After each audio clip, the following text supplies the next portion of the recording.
Hello students, welcome back to our YouTube channel Parishram online classes. I hope कि आप लोग की पढ़ाई मस्त चल रही होगी और आप लोग मस्त होंगे। तो आज हम प्रश्नावली 3.3 का थ्योरी करने वाले हैं। थ्योरी का नाम है आव्यूह का परिवर्त, जिसे हम इंग्लिश में ट्रांसपोज कहते हैं। तो आइए इसे हम शुरू करते हैं। शुरू करने से पहले आपसे एक रिक्वेस्ट है कि अगर आप परिश्रम ऑनलाइन क्लासेस चैनल पर नया हैं तो इसे सब्सक्राइब करके बेल वाला नोटिफिकेशन जरूर दबा दें। इससे आने वाली सभी लेटेस्ट वीडियो का नोटिफिकेशन आपके पास सबसे पहले पहुंचेगा। तो आइए इसे हम सॉल्व करते हैं, मतलब कि देखते हैं कि परिवर्त का मतलब होता क्या है। तो आइए सबसे पहले परिवर्त को हम इंग्लिश में क्या कहते हैं? परिवर्त को हम इंग्लिश में कहते हैं ट्रांसपोज।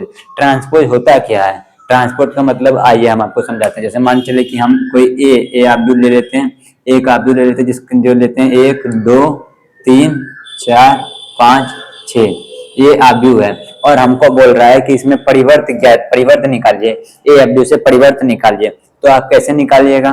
तो परिवर्त को कैसे सूचित करते हैं आपको नहीं पता। परिवर्त को हम ए ट्रांसपोज टी से भी सूचित कर सकते हैं। ए पे पावर टी रख दीजिएगा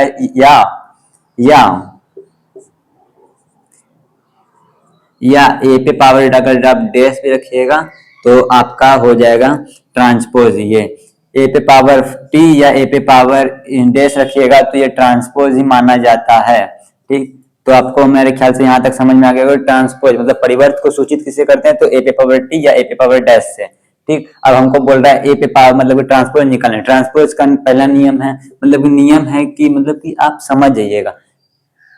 ट्रांसपोज में क्या कहता है? ट्रांसपोज में कहता है पंक्ति, जो ये पंक्ति है जैसे 1 और 2 है, ठीक, ये पंक्ति को जो है ट्रांसपोज में कहता है पंक्ति को स्तंभ बनाइए, पंक्ति को स्तंभ बनाइए बनाइए या सेकंड नंबर कंडीशन कह रहा है स्तंभ को पंक्ति बनाइए, स्तंभ को पंक्ति बनाइए, पंक्ति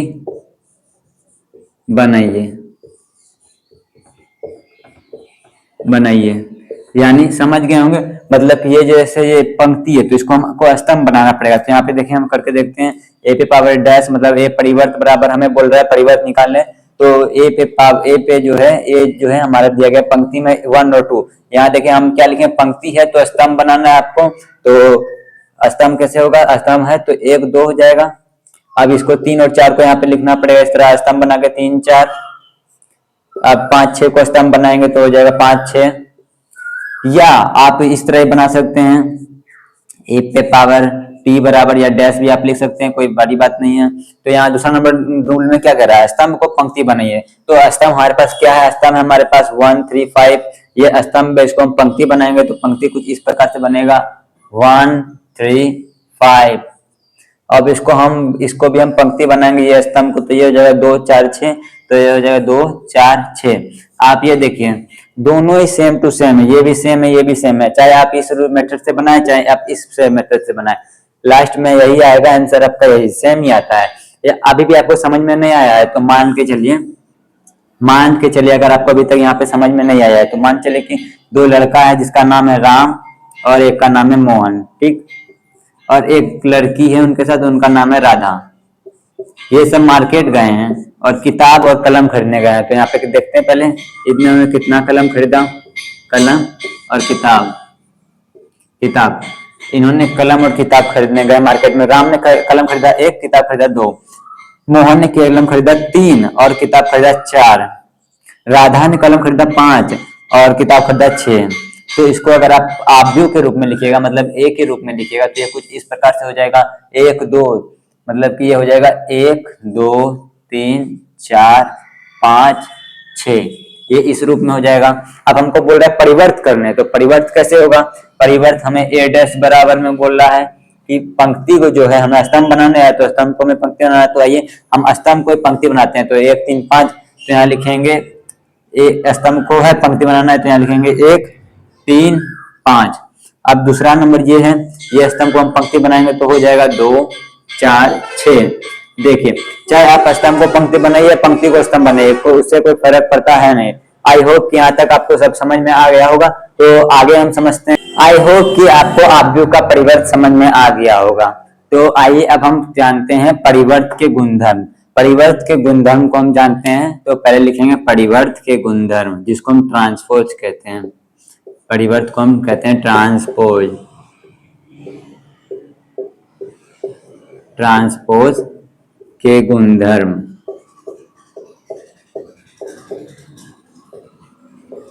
ट्रांसपोज के गुणधर्म, इसका पहला गुणधर्म है, ट्रांसपोज का पहला गुणधर्म है कि आप एक ए आव्यूह लेते हैं, उसका परिवर्त करते हैं, फिर उसके ऊपर एक और परिवर्त करते हैं, मतलब ट्रांसपोज करते हैं, तो ये ए के बराबर होगा। कोई बड़ी बात, मतलब कि वही मत समान है, कोई बड़ी बात नहीं है।